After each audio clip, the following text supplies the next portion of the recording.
En enero de 1977, una banda que apenas tenía 6 meses de existencia firmó un contrato por 100,000 libras esterlinas con CBS Records, una de las compañías más grandes del mundo. La escena punk británica estalló en furia. Mark Perry, editor del fanzine más influyente del movimiento, declaró que el punk había muerto ese día. Los gritos de vendidos resonaron por todo Londres. Pero aquí está lo que nadie te cuenta. Este supuesto millonario contrato era en realidad una trampa de 10 álbumes donde la banda tendría que pagar todo desde los estudios hasta los instrumentos. Y el tipo que lo firmó, Joe Strummer, apenas 6 meses antes tocaba covers de Chuck Berry en pubs vacíos por 9 libras a la semana. Esta es la historia real de cómo The Clash pasaron de ser invisibles a convertirse en la banda más importante de su generación.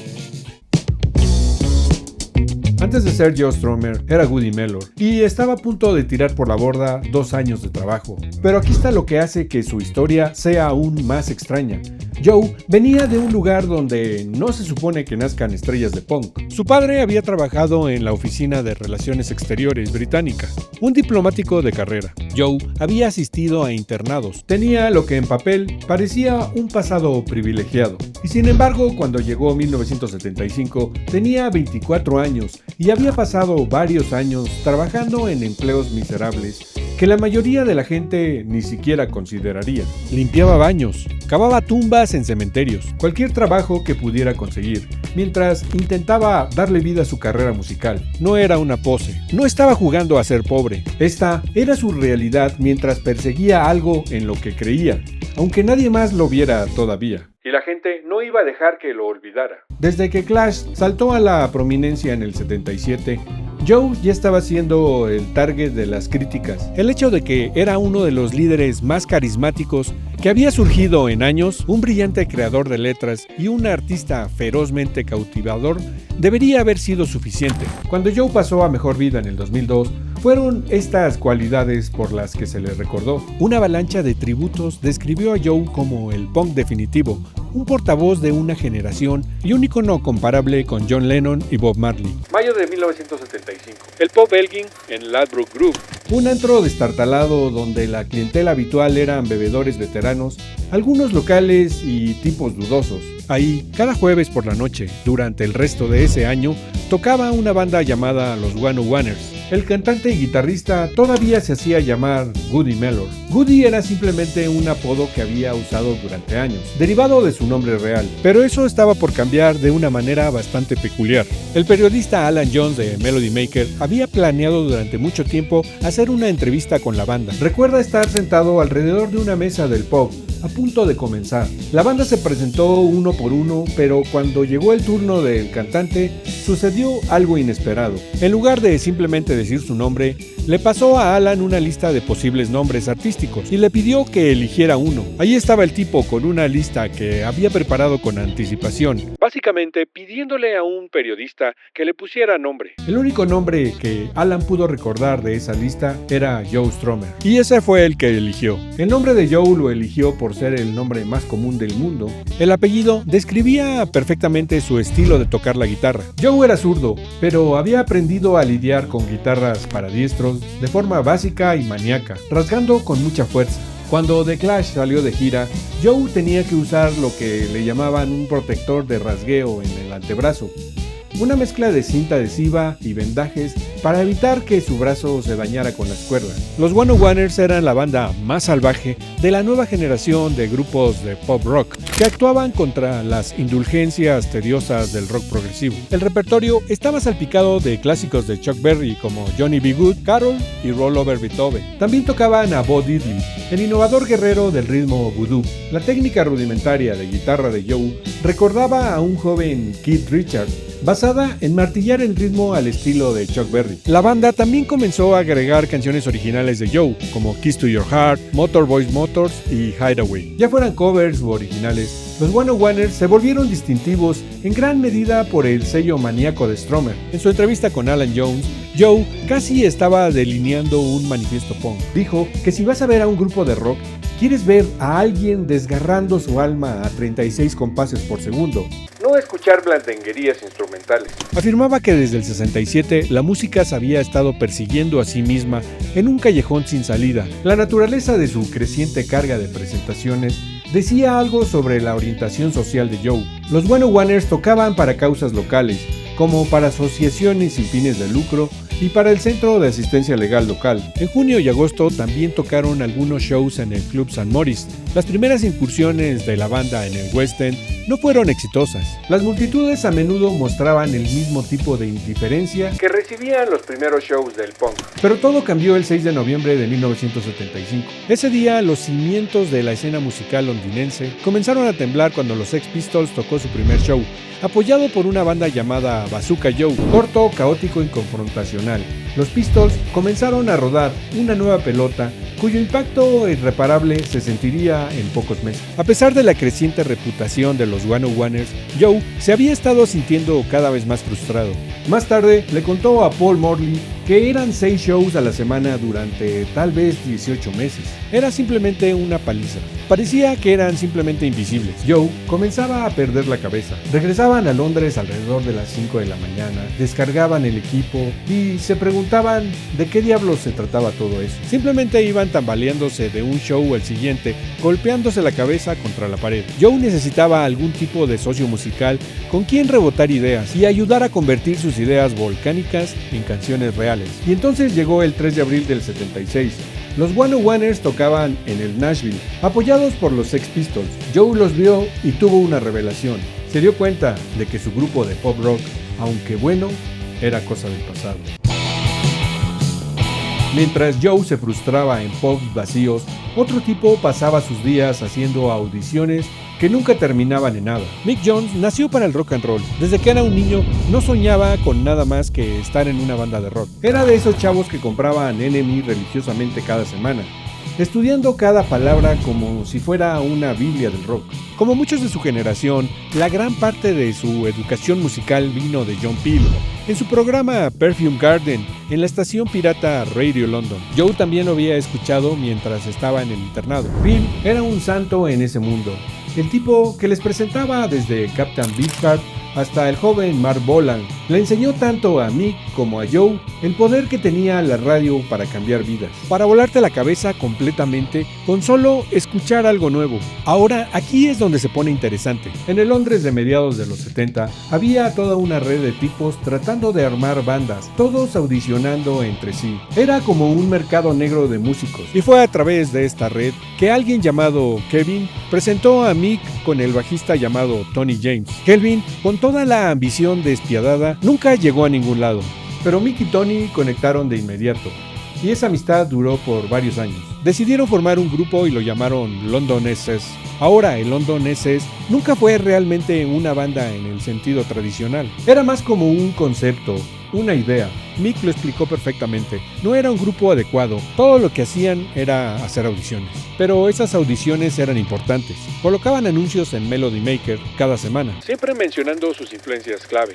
MC5, The Stooges, toda esa onda de rock crudo y peligroso. El primer recluta fue un guitarrista llamado Brian James, que estaba completamente metido en los Stooges y MC5, y tenía el look correcto. Fue lo más cercano que el grupo tuvo a un miembro permanente. Un baterista llamado Roland Hood también se unió por un tiempo. Aquí está lo loco de London SS. Nunca tocaron un show público, ni uno solo, pero su leyenda viene de todos los tipos que pasaron por esas audiciones. Era como el campo de entrenamiento del punk británico. Rod Scabies audicionó y luego formó The Damned con Brian James. Matt Dangerfield y Casino Steel pasaron por ahí y después armaron The Void. Mientras London SS continuaba ensayando, Mick escribió algunas de las canciones que luego aparecerían en los primeros sets de The Clash. Protex Blue recibió su nombre de la marca de preservativos a la venta en los baños del pub local Windsor Castle. Otra se llamaba I'm So Bored With You. Esta se conocería como la primera canción de The Clash que Joe Strummer abordó, quien la cambió a I'm So Bored With The USA. Por un momento pareció que London SS finalmente lo había logrado. Mick, Tony, Brian James y Chris Miller en la batería. Miller era una bestia, puro poder, estilo Kid Moon, pero tenía dos problemas. Primero, su aspecto no encajaba con lo que buscaban. Segundo, había ratas, literalmente congregándose alrededor de su batería. Sí, ratas reales. Sumándole a eso un problema de piel, terminó con el apodo perfecto, Rat Scabies. Rat y Brian se hartaron de Bernie Rhodes y su naturaleza controladora. Se largaron juntos y formaron The Damned. En enero del 76, Mick y Tony tiraron la toalla. London SS nunca fue más que un experimento fallido, pero Mick y Tony siguieron siendo amigos, compartiendo departamentos mientras cada uno buscaba su propio camino. Mientras tanto, algo mucho más grande estaba explotando en Londres. Los Sex Pistols estaban cambiando todo. Show caóticos, tocando deliberadamente mal y presumiéndolo. Vestuario escandaloso de la tienda Sex de su manager Malcolm McLaren. Era un desastre glorioso que atraía tanto a los ultramodernos como a los adolescentes aburridos que simplemente amaban el ruido y la actitud de hacerlo tú mismo. Si London SS había sido el campo de entrenamiento, los Pistols eran la verdadera guerra. Ellos hicieron posible todo lo que vendría después. Durante este periodo, Mick comenzó a tocar con el contingente de los Pistols, en gran medida debido a su creciente amistad con el bajista Glenn Matlock. Había tan pocas personas en este tipo de rock and roll de alta energía y sin adornos que era inevitable que aquellos que lo estuvieran se juntaran y tocaran juntos. Mick técnicamente seguía inscrito en la escuela de arte, pero seamos honestos, casi nunca se paraba por ahí. Tenía cosas más importantes que hacer, como salir con Big Albertine, a quien habían conocido en un concierto de Roxy Music, o tocar con Chrissie Hynde. Chrissie era una estadounidense de Ohio que había llegado a Londres obsesionada con el rock and roll. Escribía para NME, había salido con Nick Kent y hasta había trabajado un tiempo en Sex, la tienda de Malcolm McLaren. Era exactamente el tipo de persona que Mick necesitaba a su alrededor. Alguien que vivía y respiraba la música. En Wilmcote House, donde Mick vivía, él y Chrissie se encerraban a escribir canciones. Mick trabajó en Protex Blue. Chrissie desarrolló Tattoo Love Boys. Ambas canciones terminaron definiendo a sus futuras bandas. Y aquí está la cosa, mientras Mick seguía buscando su lugar, Chrissie encontró el suyo primero, formó los Pretenders y se convirtió en una de las bandas más grandes y duraderas que salieron de toda la explosión punk. Prueba de que algo especial se estaba gestando en esos ensayos improvisados. Pero Mick todavía no tenía lo que realmente necesitaba: un cantante de verdad, alguien con fuego, alguien que pudiera darle voz a todas esas canciones que llevaba acumulando. Imagina unirte a una banda cuando literalmente no tienes idea de cómo tocar. Esa era la situación de Paul Simonon. A finales de 1975, Paul se topó con Mick Jones en la calle. Uno de esos encuentros casuales que cambió todo. Mick lo miró y pensó, este tipo tiene algo. Lo invitó a audicionar para London SS. Y aquí está lo increíble. Paul no sabía absolutamente nada de rock, ni siquiera estaba audicionando para tocar un instrumento. Mick quería que cantara porque, en sus propias palabras, lucía tan impresionante. Paul tenía ese algo, esa presencia innegable que no se puede enseñar. Le pidieron que cantara Roadrunner de Jonathan Richman y Barracuda de los Standards. Cuando terminó, Mick y Tony se miraron y llegaron a la misma conclusión. El tipo se veía perfecto, pero no tenía suficiente presencia escénica como cantante. Pero Mick no podía quitarse a Paul de la cabeza. Ese look, esa actitud callejera. Había algo allí. Pasaron los meses, London SS se desintegró, pero Mick y Paul se mantuvieron en contacto. En marzo del 76, Mick estaba armando algo nuevo y tuvo una idea. Le dijo a Paul, aprende a tocar un instrumento y únete a mi banda. De nuevo fue puramente por el aspecto. Bernie Rhodes, quien estaba ayudando a Mick a formar esta nueva banda, estuvo de acuerdo. Paul tenía esa calidad de estrella sin pulir, credibilidad callejera real. No era un chavo de clase media jugando a ser rebelde. Paul fue a Wilmcote House para una lección de guitarra con Mick. Eso fue un desastre. La guitarra simplemente no funcionaba para él. Entonces Paul miró el bajo y tuvo un momento de claridad. Ese parece más fácil. Solo tienes 4 cuerdas en lugar de 6. Solo tienes que tocar un riff. ¿Qué tan difícil puede ser? Spoiler, bastante difícil. Pero Paul no lo sabía todavía. Dato curioso, unos meses después, Sid Vicious llegaría exactamente a la misma conclusión sobre el bajo. Aparentemente, todos los tipos que no sabían tocar pensaban que el bajo era una opción fácil. Paul tomó prestado el bajo Fender de Tony James, pero Paul necesitaba una razón real para dedicarse a esto. Necesitaba ver algo que le mostrara por qué valía la pena. Esa razón llegó el 3 de abril de 1976, cuando Mick lo llevó invitó al Nashville a ver a los One Oh Oneers. Los One Oh Oneers estaban bien, pero los que abrían, los Sex Pistols, le volaron la cabeza completamente. La actitud, el impacto, el caos controlado. Paul supo en ese momento exactamente qué quería hacer con su vida. Para dominar su instrumento, Paul hizo algo que cualquier principiante desesperado haría. Pintó puntos guía en el bajo prestado de Tony James. Literalmente marcó el diapasón como si fuera un mapa del tesoro. Básico pero efectivo. Y como no tenía a nadie enseñándole realmente, Paul se inventó su propio método de aprendizaje. Se encerraba en su cuarto y tocaba junto con los discos de reggae, horas y horas hasta que sus dedos sangraran. No eligió reggae por accidente. Había algo en ese ritmo, en ese groove profundo y pesado que simplemente tenía sentido. Esa influencia del reggae terminaría siendo una de las cosas que separaría a The Clash de todas las demás bandas punk. Pero la verdadera revelación llegó en abril de ese año. Los Ramones lanzaron su primer álbum. Y fue como si alguien hubiera dejado caer un manual de instrucciones desde el cielo. Para Paul, para Sid Vicious, para Joe, para básicamente cualquiera que estuviera tratando de descifrar qué era esto del punk. Ese disco era oro puro. Joe lo explicó perfectamente. Era lo suficientemente simple como para poder tocarlo. Él y Paul pasaron horas, días y semanas enteras tocando junto con ese disco. 14 canciones en 29 minutos. Rápido, furioso y directo al punto. Si podías tocar a los Ramones, podías tocar punk. Paul duró 2 años en la escuela de arte Byam Show, tiempo suficiente para darse cuenta de algo importante. No podía verse a sí mismo en el salón haciendo ese tipo de cosas. Necesitaba algo más emocionante. Cuando llegó octubre del 76 y debía empezar el tercer año, Paul ya tenía otros planes. The Clash estaba despegando y él iba a despegar con ellos. Abril de 1976. Los Sex Pistols todavía eran un secreto bien guardado. Solo un puñado de afortunados los había visto tocar, pero ese puñado incluía a críticos de rock influyentes que no paraban de escribir sobre ellos. Estaban encendiendo la imaginación de todos los inconformes y raros de Inglaterra. El Nashville reservó a los Pistols para abrir 2 fechas para los One Oh Oneers, el 3 y el 23 de abril. Los shows iban a celebrar que los One Oh Oneers finalmente habían conseguido un contrato con Chiswick Records. Debía haber sido la noche de los One Oh Oneers, no lo fue. Para Paul Simonon, ver a los Pistols fue como recibir un rayo. Ahí estaba lo que quería hacer con su vida, comprimido en media hora de caos controlado. Pero Paul no fue el único cuya vida cambió esa noche. Joe Strummer vio a los Pistols y supo instantáneamente que los One Oh Oneers eran historia. Los Pistols eran el futuro y él estaba atascado en el pasado. Pero mientras Joe tenía esa crisis existencial en el escenario, 2 tipos de la audiencia no le quitaban los ojos de encima. Mick y Paul no habían ido a ver a los Pistols, habían ido a ver a Joe. Paul lo resumió perfectamente. Joe era simplemente fantástico. Era realmente emocionante de ver. La única razón para ver a los One Oh Oneers, honestamente. Mick estuvo de acuerdo. En ese momento supo que Joe era el mejor tipo disponible, el que necesitaban, y a todos les cruzó por la cabeza la misma idea. Tenemos que robarnos a ese tipo. Días después, Paul y Mick encontraron a Joe en la calle. No se anduvieron con rodeos. Le dijeron directamente: "Eres genial, pero tu banda es una porquería".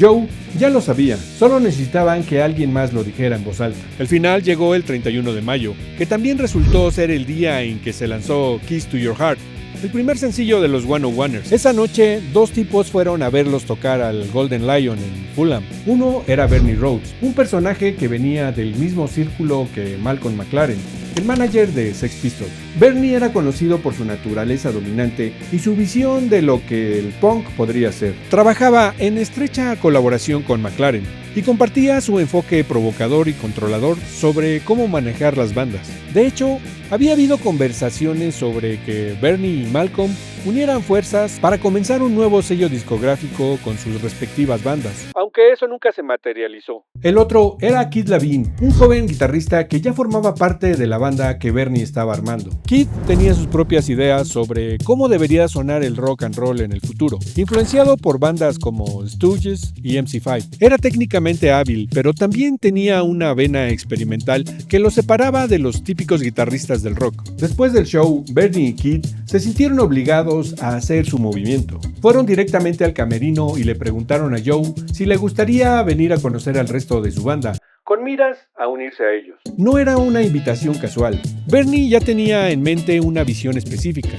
y Joe encajaba perfectamente en ella. Bernie llevó a Joe a Davis Road, la dirección donde Mick Jones vivía y ensayaba. Cuando Joe entró, se dio cuenta de algo inmediatamente. Eran los mismos dos tipos que habían estado mirándolo fijamente en varios shows. Mick Jones y Paul Simonon habían estado observando durante semanas, estudiándolo, convenciéndose de que él era el tipo que necesitaban. Mick recordó más tarde que estaban nerviosos. Joe entró y fueron a esta pequeña habitación diminuta. Todos se sentaron en círculo con sus guitarras. La tensión era palpable. Estos tipos apenas se conocían, pero todos sabían que algo importante podría estar a punto de suceder. Dijeron, esta es una de las nuestras. La canción era I'm So Bored With You, una de las composiciones que Mick había escrito durante los días de London SS. Pero cuando Joe la escuchó, algo hizo clic. En el acto cambió la letra.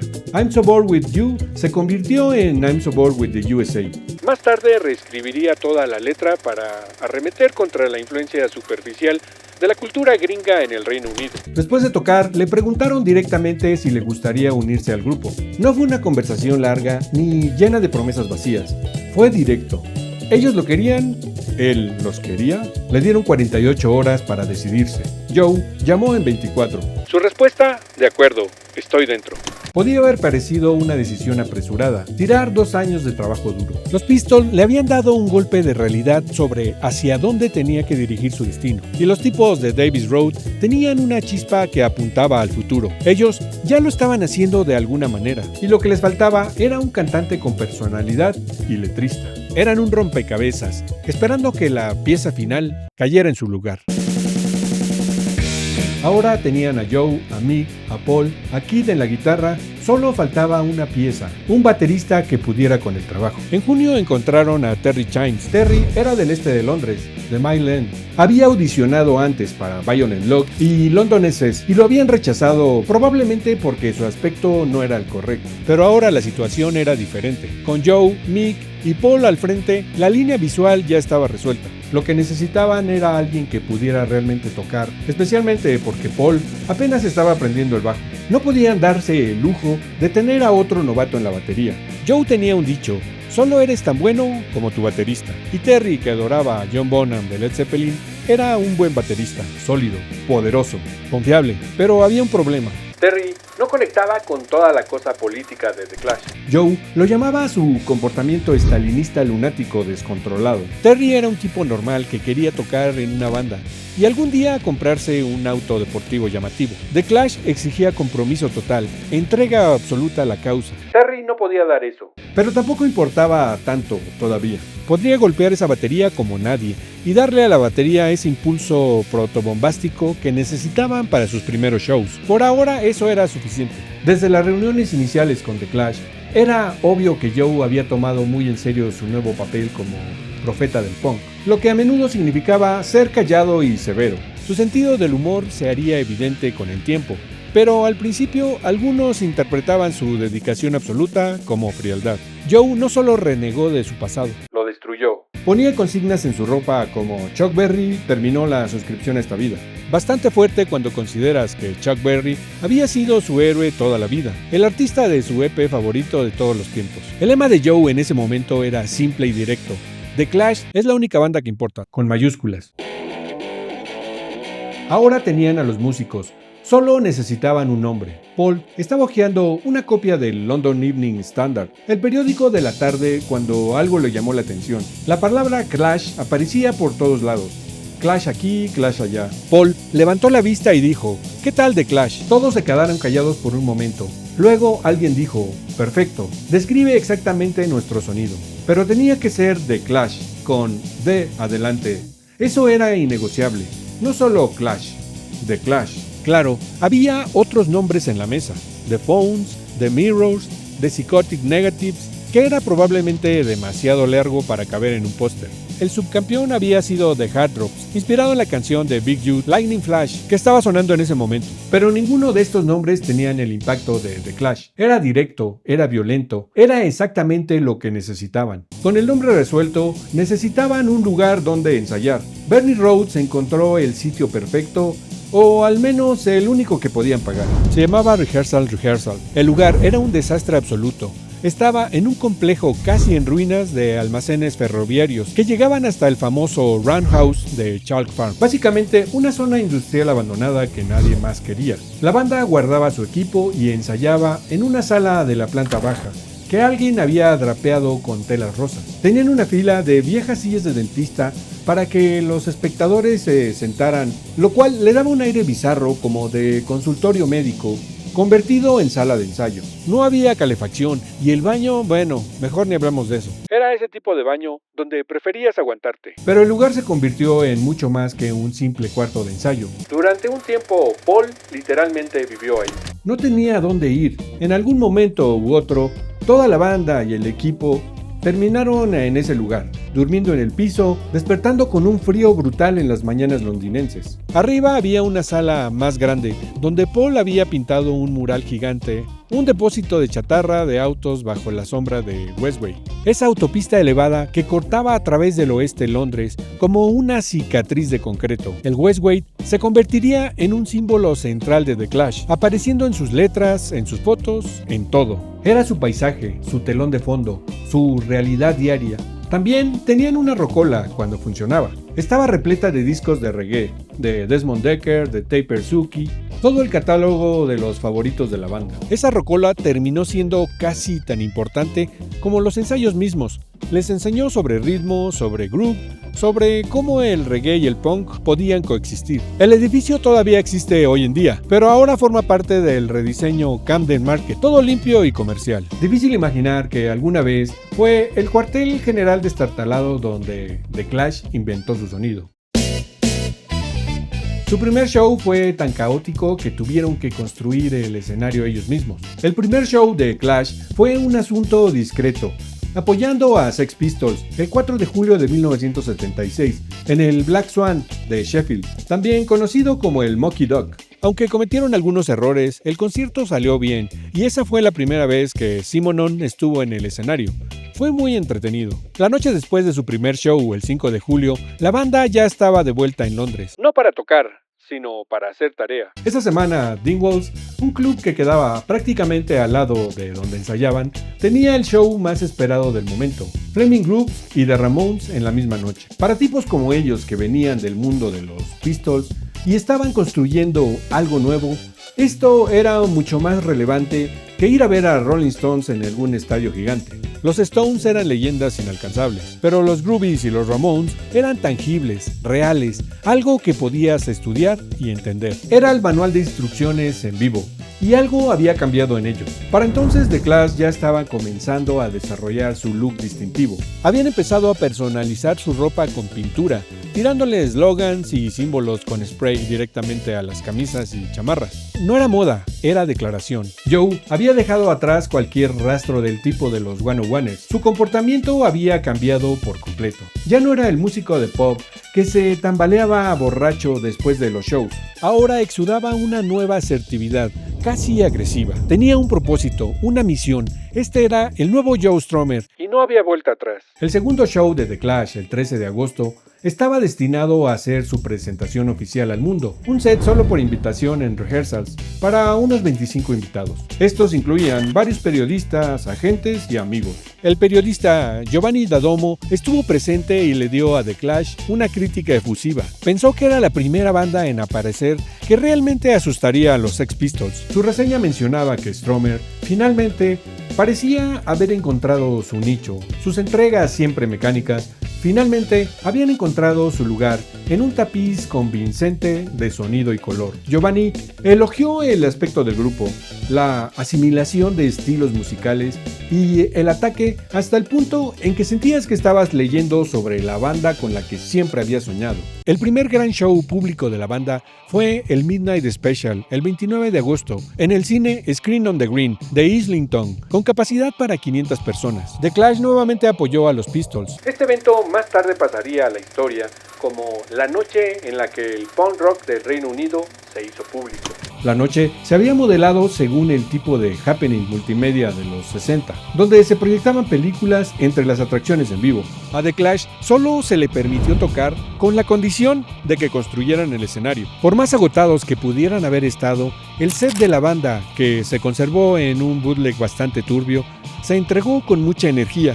Pero algo estaba a punto de cambiar la dirección de la banda de manera fundamental. El verano de 1976, la juventud Black British de Londres estaba sintiendo la presión. El racismo era un problema importante, especialmente desde las filas de la policía. El Frente Nacional de extrema derecha estaba targeteando a jóvenes caucásicos descontentos en busca de apoyo y haciendo sentir su presencia repugnante durante las elecciones locales. Al final del último día del carnaval de Notting Hill, hubo incendios, saqueos y disturbios.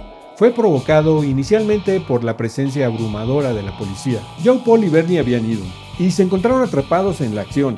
El primer punto de conflicto estaba solo a unos metros de Elgin, el bastión de los 101ers de Joe. Les tocó estar cuando lanzaron el primer ladrillo a los policías y se armó un desmadre. La multitud se separó y fueron empujados contra una red de alambre y casi cayeron por un agujero donde estaban haciendo estas excavaciones bajo la autopista. Joe decidió prender fuego a un auto y fue ridículo, ellos parados alrededor con el viento apagando la llama del cerillo.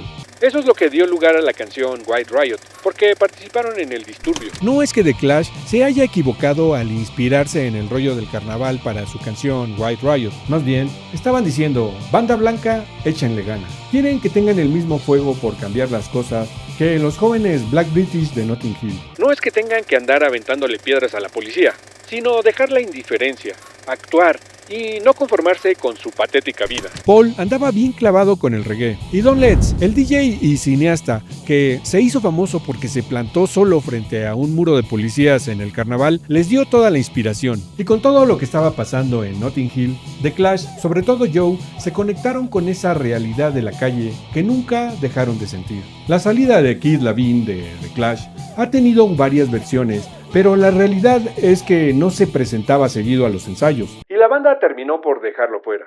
Keith dijo después que no estaba para toda la política que la banda empezó a traer y que nunca le gustó el sonido que The Clash hizo, ni mucho menos las canciones como White Riot. En una entrevista incluso dijo que se negó rotundamente a tocar esa canción porque no sentía que hubiera razón para andar en esa pelea. Lo cierto es que Keith fue fundador de The Clash junto a Mick Jones y Paul Simonon, pero decidió salirse antes de que grabaran su primer disco. Aquí ya se venía que su camino no estaba con ellos. Después de salir en 1978, formó Public Image con John Lydon, Johnny Rotten de los Sex Pistols. La siguiente tocada de The Clash fue con su formación clásica de 4 músicos, Joe, Mick, Paul y Terry Chimes en la batería.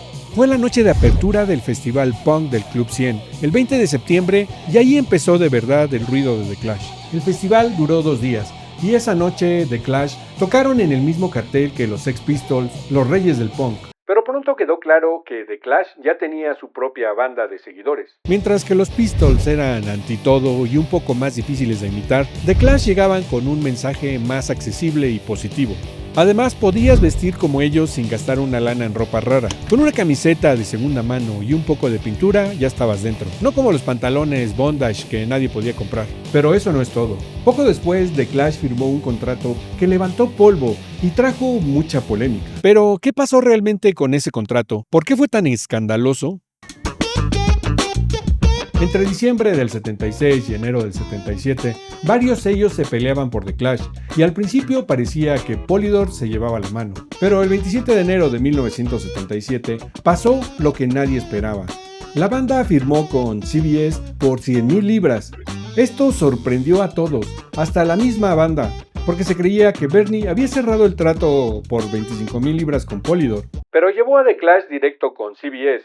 Bernie quería tener el control total, como le gustaba decir riéndose, y estaba cansado de las tretas de los Pistols. Quiso hacer lo suyo y firmó con CBS, lo que molestó mucho a Chris Parry de Polydor, quien terminó yéndose y fichando a The Jam. Aunque 100,000 libras parecían una lana, la letra chiquita mostraba que en realidad era un contrato por 10 discos. Años después, el grupo comparó ese trato con una condena. También tuvieron que pagar grabaciones y equipo nuevo para sustituir lo dañado. Joe nunca soltó su guitarra Fender, con la calcomanía de Ignore Alien Orders. Cuando se anunció el contrato, los fans se indignaron. Mark Perry de Sniffing Glue dijo que el punk había muerto ese día, y los gritos de vendidos se escucharon fuerte. Pero a la banda no le importó, querían llegarle a más gente. Danny Baker, el DJ, los defendió diciendo: queremos que nos escuchen, que se joda ser un grupo de culto. Firmar con CBS no los volvió superestrellas de la noche a la mañana, pero les dio medios y salida para su música. Mick pudo comprarle un estéreo a su abuela, Joe consiguió un depa y el grupo consiguió equipo nuevo. Pero siguieron siendo los mismos, solo que con más alcance. Pero había un problema, tenían solo un fin de semana para grabar su primer sencillo. Al día siguiente de firmar el contrato, The Clash entró directo al estudio para grabar su primer sencillo. Eligieron White Riot con 1977 del lado B, y solo tuvieron el fin de semana para darle duro en el estudio de CBS en Whitfield Street, un lugar que impresionó a Mick y Joe, porque allí había grabado Iggy Pop su mítico disco Raw Power. Joe Strummer grababa las voces a su estilo, sin repetir, sin corregir, tirándolo todo en la primera toma, sin importar si la canción estaba perfecta o no. Mientras Mick aprendía a usar el estudio como niño en dulcería, el ingeniero Simon Humphrey comentó que Joe no veía la grabación como algo que se podía perfeccionar después. Era darlo todo en el primer intento. Joe iba a su ritmo y así salió un himno que nadie olvidaría. Esa vibra pura y cruda del primer sencillo definió no solo la canción, sino la actitud punk de The Clash. Después de su primer sencillo, The Clash se lanzó a grabar un álbum completo. Se encerraron en el estudio 3 de Whitfield Street de jueves a domingo durante 3 fines de semana seguidos, a partir del 10 de febrero. Allí estuvieron con Simon Humphrey como ingeniero, Mick Foot de productor y Bernie Rhodes entrando de vez en cuando para supervisar. Mick estaba aprendiendo rápido cómo se armaba todo y aportó más de lo que cualquiera piensa al sonido final. Joe y Mick tenían claro lo que querían hacer, así que entraron al estudio y fueron aprendiendo sobre la marcha, sin mucho rodeo. Joe recordó que ese era el estudio más barato que podían pagar, pero esa falta de lujo no paró al grupo. Al contrario, los puso a funcionar con todo y a darle forma a su sonido único. Cuando ya tenían listas todas las canciones originales, el álbum solo duraba 29 minutos, así que les tocó meter algo extra. La banda agarró el ritmo que solían tocar para calentar en el estudio, una versión larga de 6 minutos de Police and Thieves de Junior Murvin. Esa rola, producida por el loco y leyenda del dub, Lee Perry, hablaba de la violencia en Jamaica y se había vuelto un himno en el carnaval de Notting Hill. Pero lo que hizo The Clash fue una sorpresa total. Se saltaron la regla punk de los 3 minutos y le metieron experimentación en el estudio. Joe dio una de sus mejores voces, Terry Chimes puso el ritmo sólido y Mick metió una guitarra afilada como cuchilla que se escuchaba rebotar por todos lados. Este tema fue la primera señal clara de que, más allá del punk agresivo, The Clash quería avanzar y crecer. Para Mick tenía sentido, porque había mucho en común entre ellos y la vibra Rastafari. Hicieron su propia versión, no una copia barata de los 60, sino algo del 77.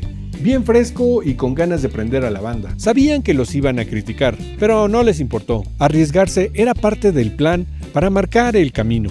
Y la rompieron. El 18 de marzo salió White Riot. Y por fin The Clash estaba en vinilo. La portada mostraba a Joe, Mick y Paul enfrente de una pared, inspirada en un clásico disco jamaicano. Del otro lado estaba 1977, un temazo corto, pero con más furia que la del lado A. Don Letts dijo bien claro: ¿has escuchado una canción que dure menos de 2 minutos y tenga tanto coraje? Eso era The Clash, arremetimiento con toda la fuerza contra lo viejo para dar paso a lo nuevo. El single llegó al lugar 38 en las listas, aunque la radio les dio la espalda, excepto John Peel. Además, se negaron a salir en Top of the Pops, porque no querían fingir con pistas pregrabadas, haciendo playback, manteniendo su actitud rebelde a tope. Joe siempre tuvo bronca con la radio del Reino Unido, especialmente con Capital Radio de Londres. Le molestaba que usaran su poder como emisora para dar una versión suave y sin chispa de lo que pasaba en la ciudad. Para Joe, eso era un rollo para que la gente se quedara quieta todo el día, justo como escribió en la canción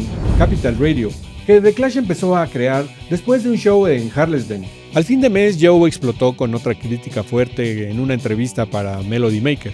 Y para rematar, justo esa noche, Joe y Roden pintaron con White Riot las fachadas de la BBC y Capital Radio, dejando claro que no iban a quedarse callados. Aunque para los 90 Joe ya era más tranquilo, en 1977 todo era duro, Su vida había sido una lucha constante y el movimiento punk invitaba a peleas y broncas. La banda pasó años enfrentándose a gente ignorante, a gobiernos que querían censurarlos y críticos que solo querían chingarlos. Pero mientras las palabras volaban, las acciones gritaban más fuerte.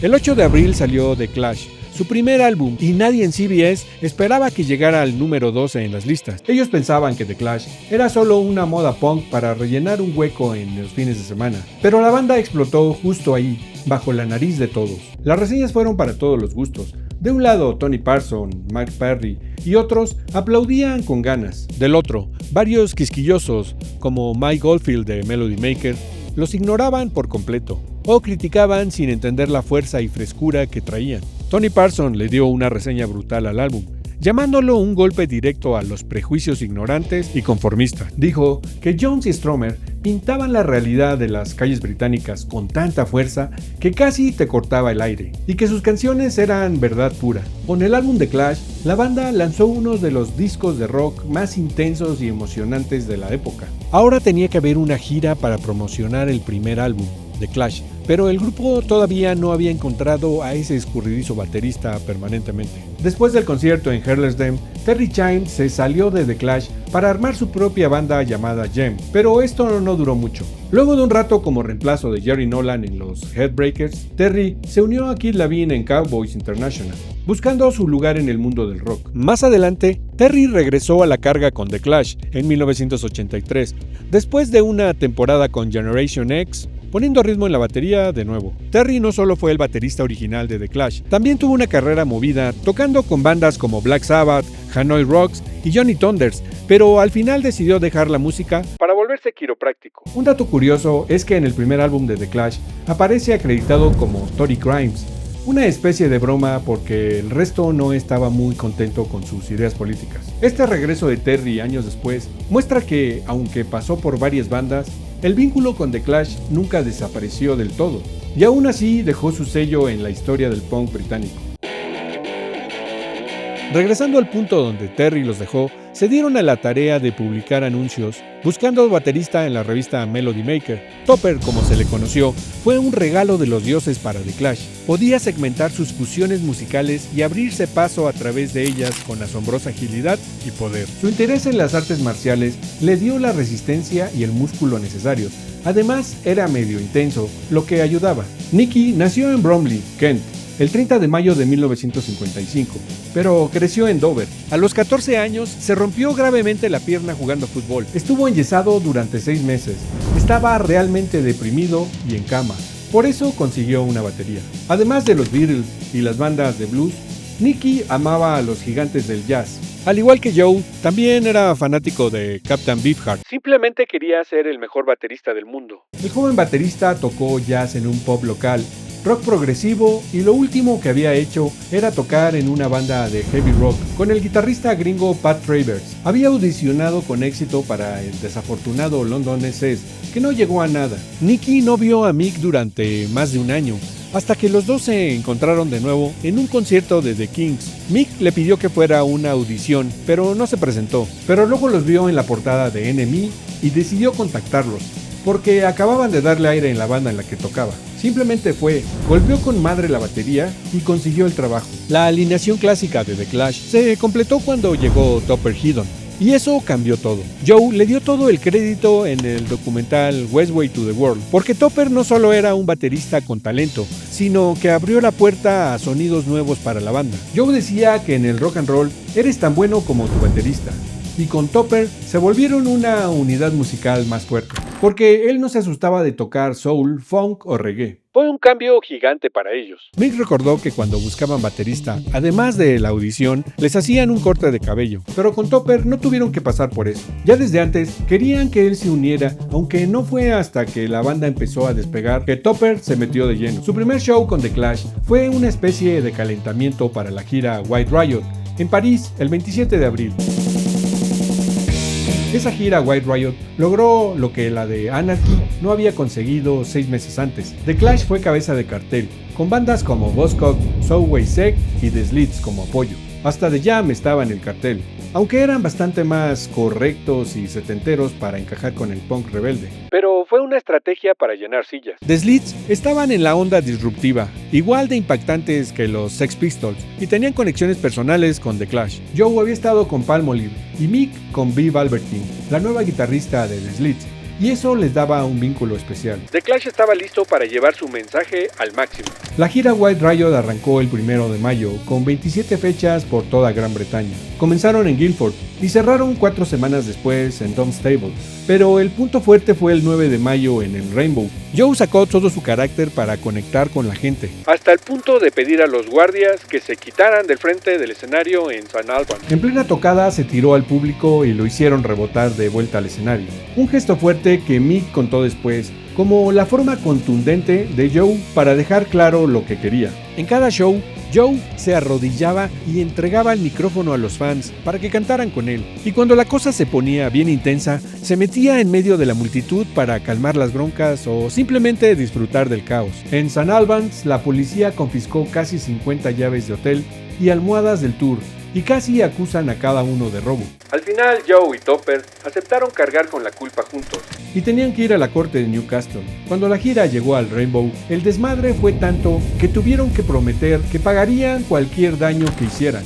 Más de 200 asientos se arrancaron y tiraron para hacer espacio y que la gente pudiera hacer el pogo, que es una versión del slam. The Clash se sentían como en casa, dominando el escenario más grande que habían pisado hasta entonces. En la parte final del concierto, durante el encore, Mick subió a un chavo que la seguridad quería bajar y lo hizo cantar con ellos. Joe entonces le regaló su camiseta como un gesto de cariño y complicidad con la banda y su público. Pero el diario The Sun puso el típico titular estridente: Punk Wreck. La gira perdió casi 30,000 libras por daños y cancelaciones. Después del show del Rainbow, The Jam abandonó la gira por diferencias que incluían que no los dejaron hacer un soundcheck y que no querían cubrir los gastos extra. A diferencia del rollo hippie, la escena punk estaba llena de rivalidades. Aunque The Clash y otras bandas se juntaban, John Lydon de los Sex Pistols no paraba de tirarle mierda a The Clash. The Damned siempre estuvieron un poco afuera, con su estilo punk más raro, y The Jam eran vistos como unos suburbanos que se habían subido al punk sin mucha autenticidad. De ahí en adelante, cuando se topaban en festivales, la relación era fría pero civilizada. Durante la gira, CBS, viendo que The Clash vendía bien, lanzó rápido un segundo sencillo, Remote Control. Aunque le gustaba más Janis Jones, la disquera eligió esta canción y le puso una portada improvisada, recortando la del primer disco. El lado B era una versión en vivo de London's Burning, sacada de un video de Don Letts. No entró en las listas y bajó la credibilidad del grupo respecto a su control creativo. Los chicos de The Clash hicieron berrinche, y Mick hasta le pidió a un vendedor que sacara la única copia que quedaba. Como respuesta, escribieron Complete Control, una canción bien directa contra CBS. Fue la primera que grabó Topper Headon en estudio y muestra el rock crudo y rebelde de la banda, con Mick a lo Chuck Berry y Joe escupiendo letras llenas de furia y desafío. Para darle más sabor, el legendario productor de reggae, Lee Scratch Perry, produjo Complete Control en Londres, llevando su toque característico dub. Aunque no siempre fue fácil trabajar con él, Joe dijo que fue un sueño. También grabaron otra canción, Pressure Drop de Toots and the Maytals, que quedó guardada. Tanto Perry como Bob Marley amaron la rebelión blanca de The Clash. De hecho, The Clash fueron la única banda blanca con foto en el estudio Black Art de Perry, mientras Marley escribió Punky Reggae Party, inspirado en ellos. En junio y julio, The Clash escribieron himnos nuevos que ampliaron su estilo: Crash City Rockers, City of the Dead, The Prisoner, sacada de una serie de los 60. Mick también insistió en resucitar Jail Guitar Door, una melodía vieja de Joe. Joe estaba emocionado con White Man in Hammersmith Palace, una balada reggae que escribió mucho después de la noche en ese lugar con Don Letts. Ahí vio a los jóvenes de color robando bolsos a chicas blancas y quiso intervenir, lo que inspiró la reflexión de la letra sobre las contradicciones del punk y el reggae en la pobreza mezclada con ostentosidad. Esa canción también le lanzó un dardo a The Jam, porque veía a esos nuevos grupos todos vestidos con sus trajes elegantes. The Clash nació de la frustración y se forjó en el caos, y creció en la controversia.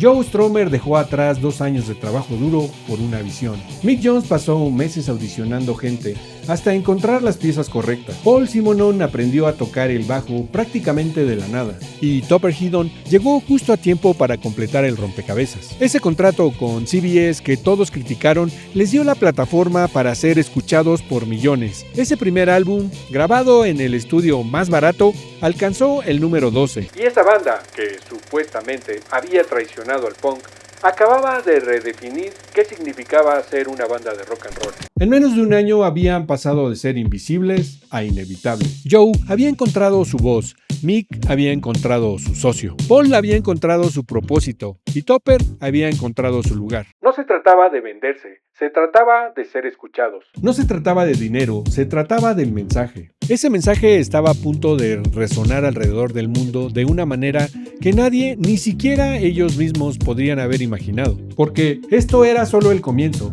El sonido estaba evolucionando, las canciones se estaban volviendo más audaces, y la banda, que supuestamente había matado al punk, estaba a punto de demostrar que en realidad acababan de salvarlo. ¿Crees que The Clash traicionó los ideales del punk al firmar con una multinacional? ¿O fue la única manera de hacer llegar el mensaje a las masas? Déjamelo en los comentarios, me encantaría saber tu opinión. Y si quieres saber cómo esta banda pasó de grabar en estudios baratos a crear London Calling, uno de los álbumes más importantes de la historia del rock, suscríbete al canal porque pronto viene la segunda parte de esta historia. No te la puedes perder, y aquí te dejo otro video que seguramente disfrutarás.